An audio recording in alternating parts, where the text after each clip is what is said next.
an old-time perversion. I don't know what this one. It's more or less a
like to play a tune with a completely different sort of flavour.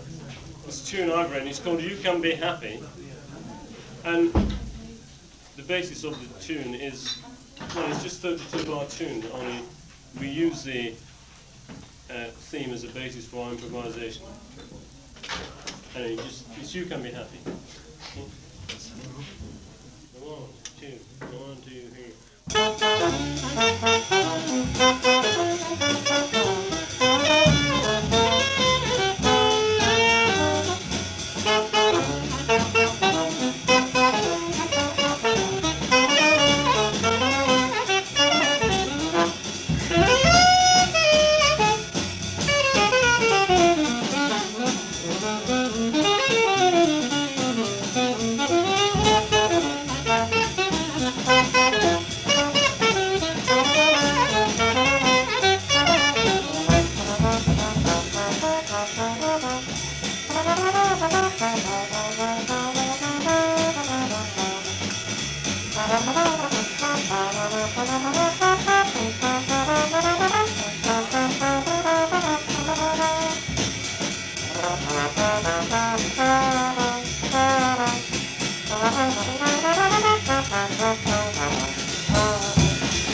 happy.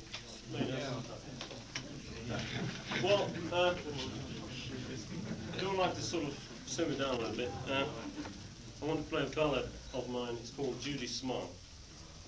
This was inspired by my wife, before she was my wife. Obviously not here. And I wish I'd done something else.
Your glasses and we'll be back for the questioning.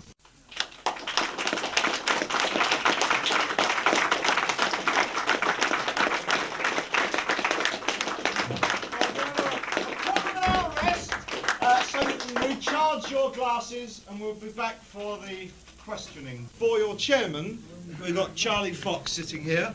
I say for your chairman He's also a heavyweight boxer. And if there's anybody gets at it, he has kindly said he'd look after things. So I hand you over to Charlie Fox. This is a unique chance for you to talk to people who are playing the music that we're discussing. And so best thing is to start off and have some questions from people who are here. Who's got any questions they want to ask the musicians we've got here about this kind of music? Yes. Oh, I think I'm going to answer the question so I can start it off, and so none of you shy people will be worried. The sounds you make are unconventional, but very often your approach is exceedingly conventional. You are a bit, or would appear to me, to be a bit hamstrung by modern jazz, in that you insist on giving everybody soloable a solo, as though it's their right, which I don't believe it is. Have you thought about giving up the idea of just saying, well, you take a solo, you take a solo, you take a solo, as it's rather a formless pastime? Well, I was going to say, can the bass player answer that one? Yeah. I was going to say one for this particular appearance. We might have played slightly more regimented than we would say down the theatre club. We were playing more experimental. We still do sometimes use the formula of giving people solos. Most times down the club we just organise it as it goes along, and so most of our playing at the moment, if you'd have heard the broadcast, I think you would have heard quite a lot of it, is ensemble playing, you know. As I say, for this particular appearance, I think we it was more regimented, that's all, you know. But we are moving in that direction, but I don't think we should consciously do anything. I mean, we do what comes naturally to us, and we've all been in modern jazz for a long time and developed through it. And this music, we want to retain the essence and the warmth of jazz, you know, without consciously trying to do it. And so, whatever comes naturally now, we do. And one of the things that comes naturally on an occasion like this is to have certain solos, you know, because we want to present our music in a certain way to get over lots of facets of our music, you know. If these people were listening to us a lot, you know, then we'd play completely freely all the time, and we'd even sort of play things, lesser known things, you know. But I must say that it's slightly more regimented. Who else has got but in any case, when we started playing this music, we wanted this group improvisation to be a development from out of the more conventional way of playing, rather than just go straight into it. We wanted to develop it more from the older style of playing. And I think we are doing this, and eventually we'll develop it when we're good enough. We'll develop it and play music without using any tunes at all. But this takes time, the same as in any music. And it's just a natural development. Your work on radio was freer than this evening. It was equally good. And I have the feeling, listening to all of you, that unless you've had quite a bit of experience playing, you couldn't possibly chance your hand at this kind of playing. What interests me is that there's a word called tonality used, which I understand myself. I would see it as a central tone, and I wonder, this is a crass comparison actually, but I wonder if harmony is a vertical development of jazz, and it led to chord symbols and chord routines. It led even to modern jazz, which was still, even with Parker, playing in the upper intervals of the same chord sequence. You don't. You play in a much more flexible and interesting way, and a much more exciting way, I think. But you surely must have had some. You need a considerable experience, I would think, of playing instruments, drums or bass or piano or frontline, to be able to play this way. I would think. Well, I would say that the group has had a reasonable amount of experience. Of course it has. Yeah, At least enough experience to do that. I'd like to answer that, John, in using an example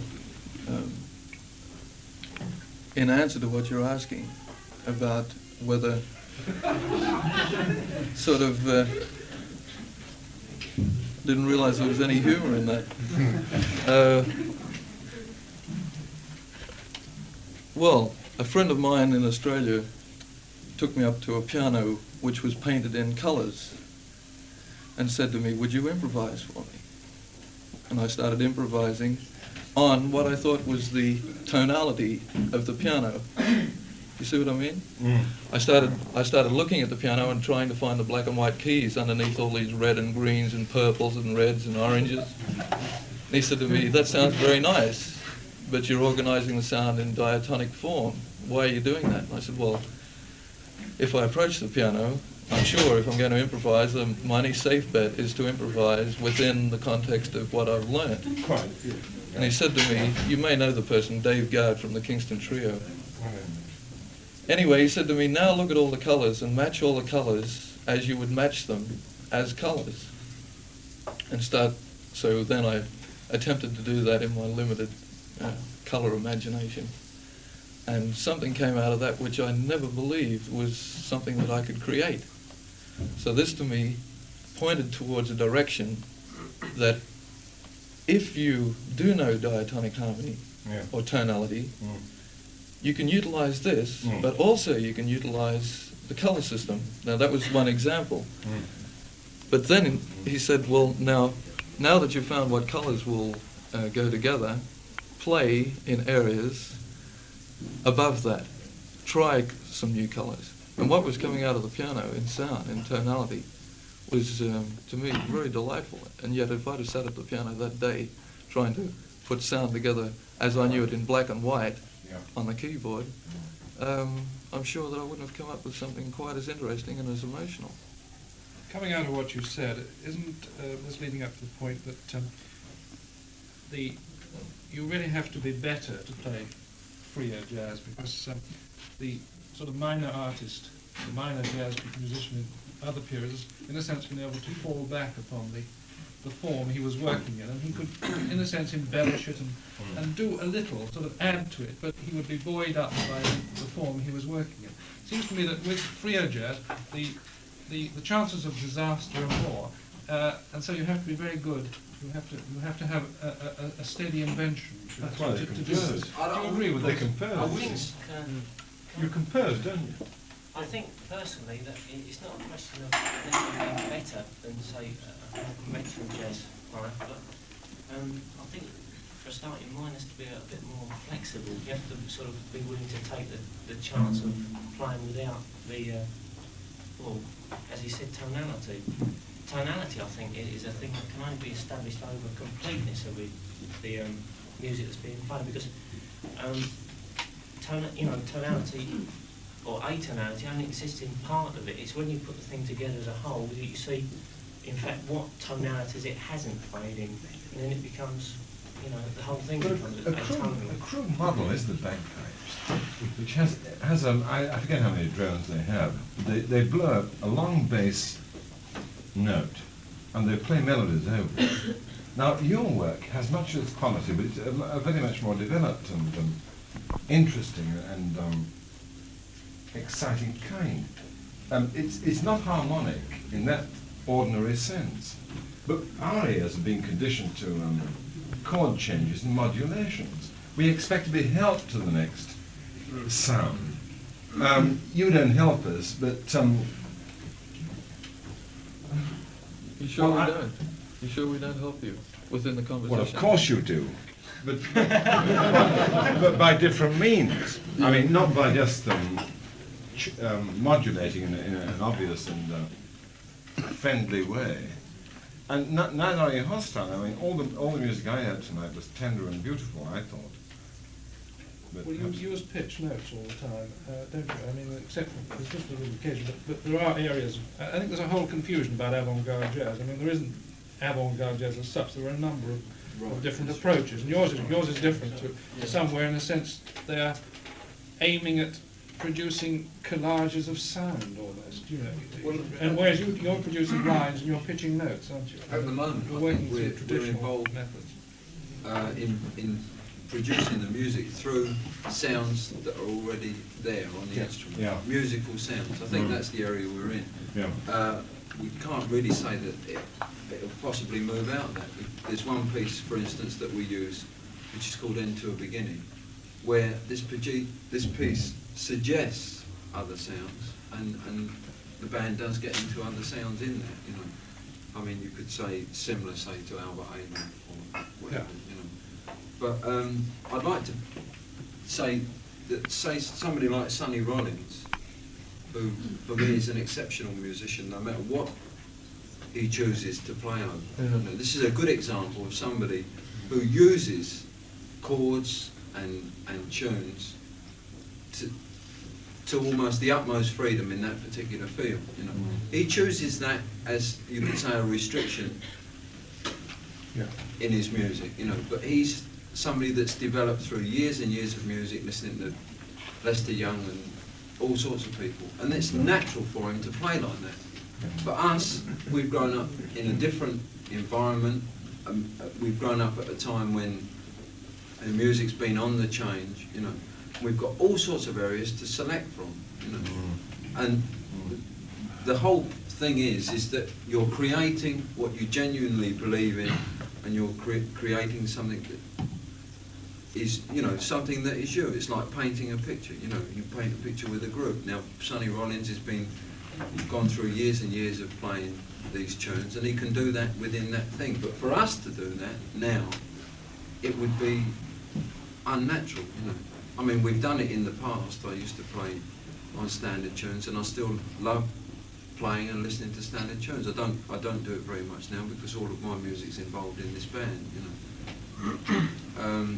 So it's as natural for us to do this as it was for Sonny Rollins to start off playing things like C Jam Blues probably when he first started, you know. Because this is the musical environment we've been brought up in. You say you're developing. Do you think you'll ever develop sort of as far as the AMM and use things other than your instruments? I mean, you know, you say at the moment you're keeping to within more or less the range of your particular instrument. Do you think you'll ever use artificial things? Well, I should think so. At the moment, I can't see it. You know, I can't. I mean, there are certain things which I do as a drummer. Quite a lot of things. Like scraping a stick. But I'm sitting in front of an instrument that has got all sorts of different sounds which I'm learning each day to find. You know, and there are certain sounds which the music suggests, which I look for on the instrument. You know, I mean, it's all in split seconds, but I do, you know, you're searching for those sounds, you know, and there's a lot of sounds that I can't find yet, you know. But I can't really imagine that our music will sound like the AMM. You'll never resort to a transistor radio. It's not a case of resorting. I think, now, for me, in the AMM, there's the most important musician in this is only a matter of opinion, is For the benefit of people who don't know, the AMM group is the group with Keith Rowe on guitar and Lou Gare. The most important musician is Lou Gare, you know, and I find it at this time particularly sad that Lou Gare is playing his saxophone purely for sound purposes, and most of the time you can't hear him anymore, you know, within that group. I don't know what he's going to develop onto, but for me he's the most important because he's the most musical person. The AMM, when I've heard them, has given me the same emotion throughout the whole evening and every time I've heard them, you know. And I think possibly it could be that they've jumped straight in on something. It's not something that's seems to have developed. You mean that as criticism? You're saying that the same thing happened all the evening? No, it gave me the same emotional feeling. Yeah. Their music, it seemed to be all on the same level. Yeah, I feel they go on and on and on, and then with little sort of dips in between. But basically, it's the same thing all the way through. It's a very difficult area to speak about because they're into their thing and we're into ours. You know. It's very difficult, you know. I mean, I could go on and say what I think about that group, but that doesn't matter either. You know. Sorry. Yeah. Go on. Sorry. So in fact, what you said about Sonny Rollins restricting himself to chords, you're simply imposing a different restriction. In fact, you're restricting yourself to your particular instrument.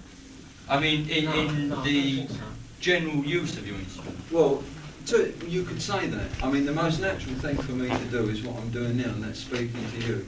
And this is natural expression. This is the most natural expression, you know. Now, I think there are lines between art and getting purely vocal. You know, if you're going to get purely vocal, then speak. You know. We're doing something which is developed out of the musical environments that we've been associated with, and all sorts of things. That's what I mean. What we're doing now is what we naturally do now, and that's what we can see now. We can't see. I can see past that, like Trevor can, that we'll be playing possibly things without melodies, you know, without starting off with a tune. But there's so many tunes and so many music. But still within the actual range of your instrument. I mean, who is it saying you're still playing in pitch except for the occasional, I believe. Yes, the point that we made was that we're still actually using the normal technical resources of the instrument, and you weren't using distortions, or at least what are considered to be distortions of the normal. This is not. I mean, this is not because I think any of the group feels against that. It's just that they're not hearing it at the moment. You know, a very satisfying musician for me is Albert Ayler, and I wouldn't call what he did distortions. You know, he's hearing what he's doing. He's using the terms sort of relative to what's generally said. I mean, jazz in a sense has always used distortions. I mean, Johnny Dodds used distortions of what was considered to be nectar, and you know, Bob Marley uses the distortion of the trumpet tone. Yeah. But you know, so one can think of some of the avant-garde who are producing sort of noises without being. I'm not meaning that nastily, particularly, but noises rather than notes. Yeah. This is really the point you're making. I think one thing is that's very hard is that we listen. For instance, the first batch of ESP records, there was all sorts of music that came out all at once, you know, which was labelled under the avant-garde. Yeah. And without knowing really how these people have arrived at these particular sounds, it's very hard to sort of judge it, and yet people are trying to judge it. Well, you've got the Bob James Trio improvising against electronic tape. You've got Sun Ra, which is a sort of all-in kind of sound thing, haven't you? And you've got different techniques. Well, one of the ones that I'd like to use as an example is Giuseppe Logan. The Giuseppe Logan record gives me very little satisfaction as yet. If that guy could have possibly been listening to some sort of Eastern music, you know, by the fact that, well, to me it sounds like he's playing Alto saxophone. That's what it really sounds like. But if he's been involved in some sort of Eastern music, then what he's doing, that's where it's come from, you know. So I'm just using this as an example because we judge everything by what we've heard before. Yeah. People are listening to this music through ears that have heard other music, and they tend, when they listen, instead of listening to the music purely as it is and as it's being produced, are hearing the sounds that they want to hear, and when it doesn't come out, then putting that down. Without Yeah, I think knowing they how have, in these a sense, to people get a little used to it in order to react that way. You know, to take some stanza that are new, completely fresh, is always difficult for anybody, I think. So they have to get used to it. Can we have this? Yeah, through you, could I ask what elements of jazz, conventional jazz, you retain consciously, there must be other elements which you retain unconsciously. There must be some which, or are there any rather, which you retain consciously? Yeah. Well, No, are there any? Yeah. for me personally, on my instrument, I'm still enjoying playing time, as you know, and still enjoying being able to accompany a soloist like Trevor, who's a very free soloist, within that time. I'm still enjoying that very much, and so possibly I'm consciously retaining an old feel of playing drums, because I find it beautiful. I mean, my listening is taken up, I'd say, mostly with listening to time players, really. So, just complete freedom, I consider to be a myth. I mean, there's no complete freedom in any art form. You must have some discipline. What is the discipline of the group? You haven't got any head arrangements, use head arrangements. No, it's really music. We've got the music. So that's why I always thought it's freeform. It's a myth, because the only common group uses head arrangements as well. It's the label that's been sort of... I think freeform is one of those things, that's led, is one of those false expressions which really has really confused the issue to some extent. But I think there is such a thing as freeform. If it's free play. I mean, as Trev said in the first place, you can see the ultimate direction of the band being, whereas we just come on the stand and start playing. You can only do this if you've been doing a few years, really. Right. So this, if a restriction or an organised thing, this is where it lies, in the fact that we've got the sounds around us which we enjoy, or which we understand or feel with, and we just produce music from there. In fact, the very next thing we do, we'll play something which we haven't got any chance for at all. When you're drumming, you're obviously not keeping a metronomic time going. What do you determine your drumming by? Is it dynamics? As the group go, increase their dynamics, you do it for them sort of thing? It's just music, really. I just think of, it's like I'm surrounded by sound, musical sound, and I react to that sound sincerely. I'm not interested in sounding good. I know for a fact the only way to sound good is to produce good music from my instrument in context with the rest of the music. That's all I'm interested in, and this is the battle one of the battles that I found coming from, say, bebop music, which I was playing to quite a large extent, or 90% of the time, as a job, was that in that music there are so many openings for playing your thing, something which you know and something which you can fit in at any particular time, which sounds good, and I think you'll find that in quite a lot of the jazz that is played in England. I'm not putting down anybody or anything, but I think you find that. You've got a series of pet licks they play every night, don't they? Well, yeah, they seem to, they've got certain technical things off which sound good, and they wait for the opportunity. What does happen in this sort of jazz as well, though? I think it does happen to a certain extent, but I think it's the thing that we as performers have got to try to sort of. Yeah, it has to be a form of jazz one after another. They start off fresh and they end up being cliches, don't they? Well, I wouldn't, I mean, for me, the most important jazz musician and jazz group to come along in, say, the last 6 years or so has been the Ornette Coleman group.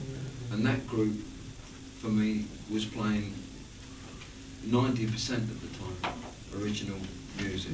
I mean, it was a continuous flow of music. It got rid of all the sort of licks and things which people resort to.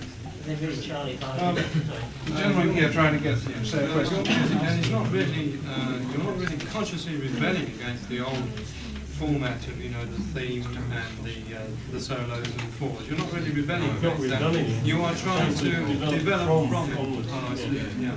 I got the impression on listening to freeform, now not only you, I've listened to other music as well, and I got the impression that these musicians were doing this, I mean, Parker, the bebop, that was a rebellion against the jazz that had gone before. I wouldn't say Well, I think rebellion. we speak of the, No? Their work is the rebellion. if you'd talked to Parker, I seem to imagine. He's just I'm sure he's interested in the same things we're interested in. Yeah, just as a development. I think also another thing is in this particular thing is that trying to find your own identity. Yeah. This is very important because you know, you can go so long sort of playing in a certain style by which you'll be recognised or sort of identified. And you know, you'll sort of get a certain amount of recognition for playing in that style, you know. But in actual fact, I feel that, you know, if you do this and you don't sort of put aside a quick fame and sort of try to find your own thing, then you're being slightly dishonest. I'm not putting anyone down, particularly, but this is, you know. Yes, what have you... Could I ask a question to the group as a whole and to Bruce in particular? Especially from tonight, I've heard you sort of quite a few times before, and I've been wanting to ask this. How much have you, in regard to your sort of previous musical sort of upbringing and experience, how much is this music you're playing now influenced by classical? You were asked particularly. Do you want to answer? I'm interested to know if in fact you've studied classical as such, and you know, if you think it's coming through at all. Well, I've studied orchestral bass as an instrument, and I learned to love the sounds that came out of that, out of the instrument I play.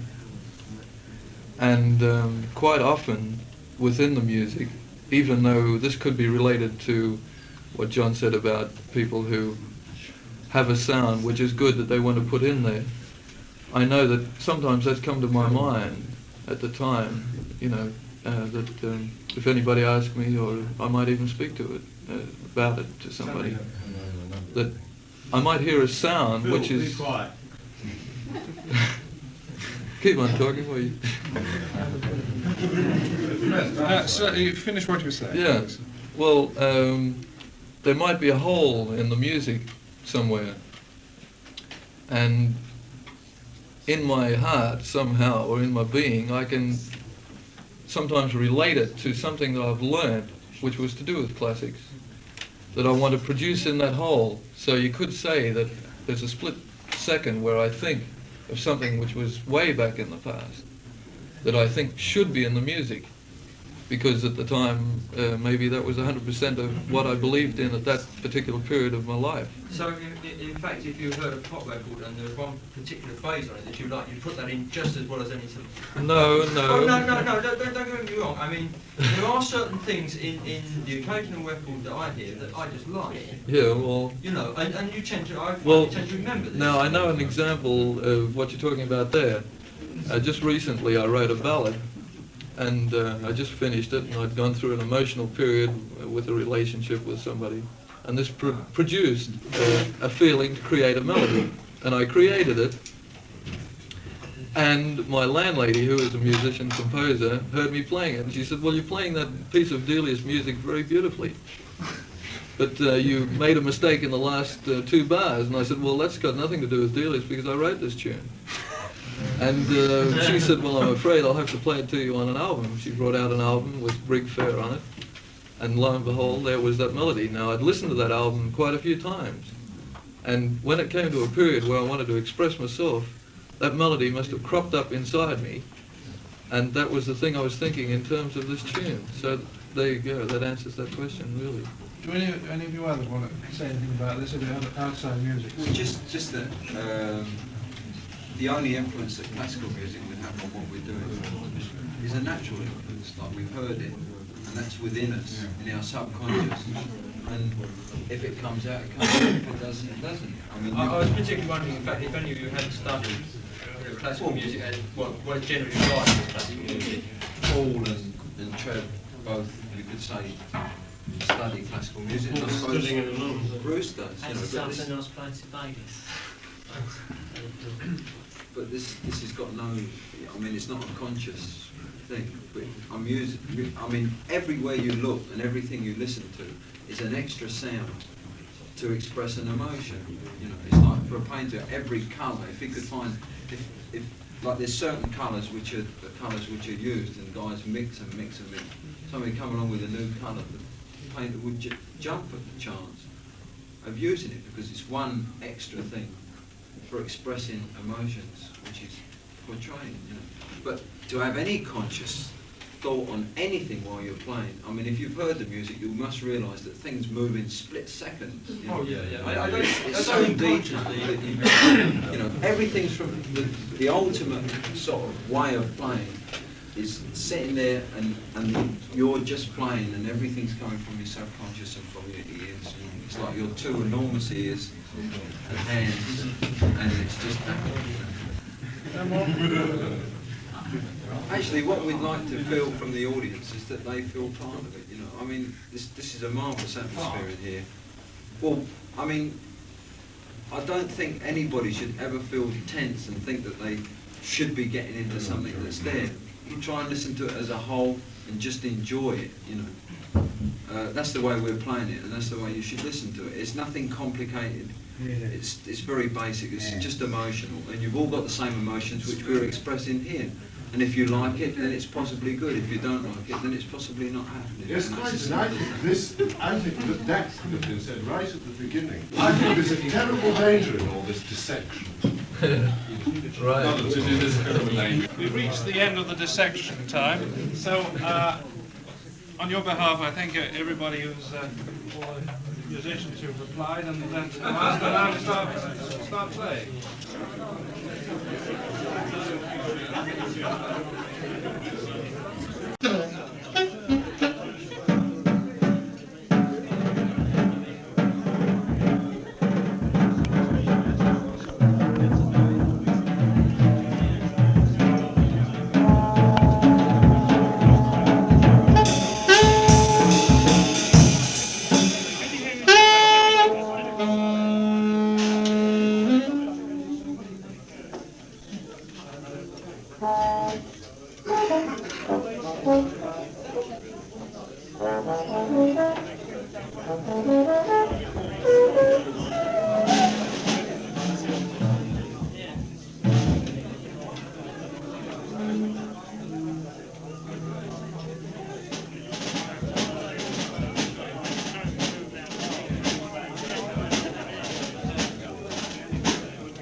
of our sort of later experiments, which is playing without a theme.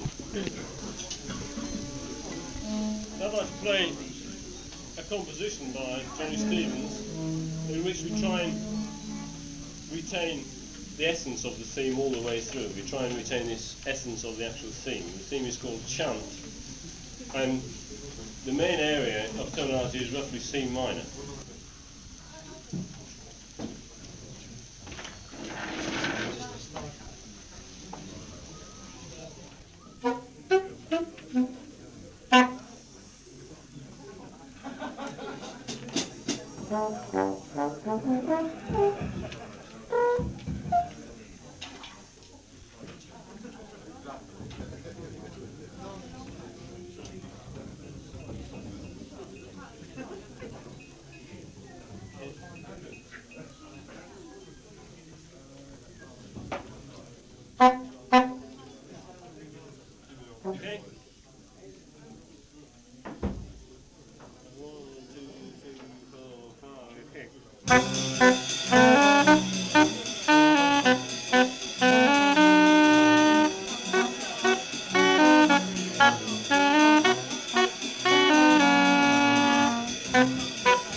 was written by John Stevens, but he didn't sort of, when he wrote it, he didn't conceive a part for drums, so he doesn't play it.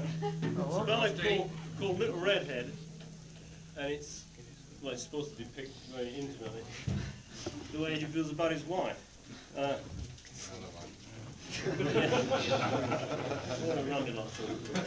No, but Which anyway. head's he talking about? I mean, The first, the horns,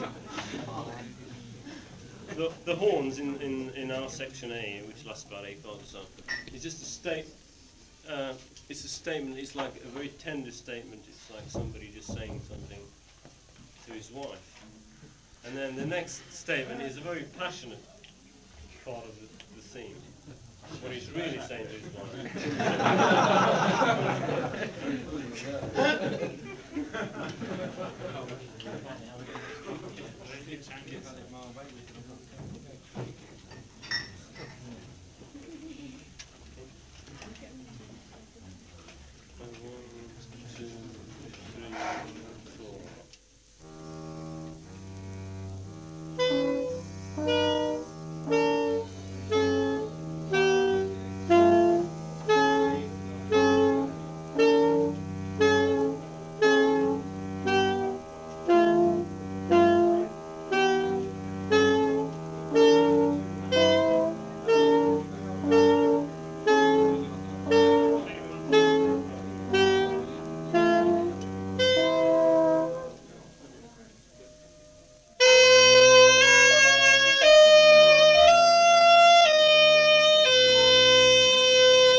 next theme, I'd like to play a tune of mine.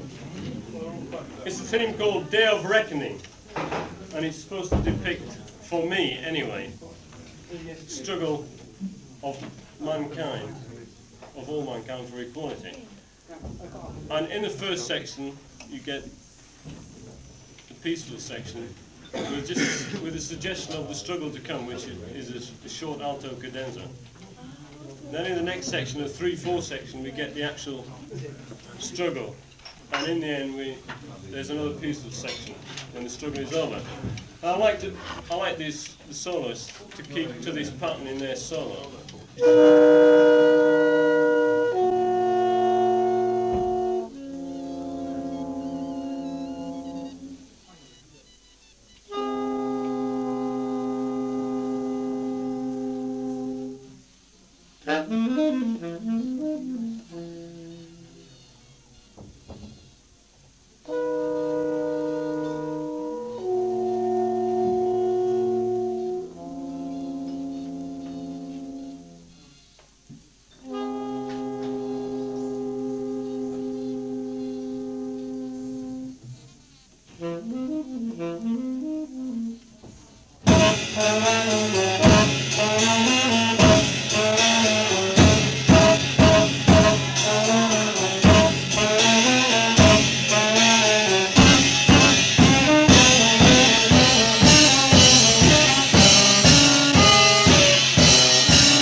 It's a bit hard to thank this magnificent group. I think more thanks have come from you insofar that for most of the time you were quiet. Now, that's not being a funny joke. It's really true. It doesn't often happen. You go to a jazz club and everyone chats throughout the whole evening. But You're not far off it here, Chris. pardon? Thank you, madam. But tonight there was attention. It may have been attention where you were curious, but at least it was a nice, hip audience. You ought to clap yourself and the SME for coming.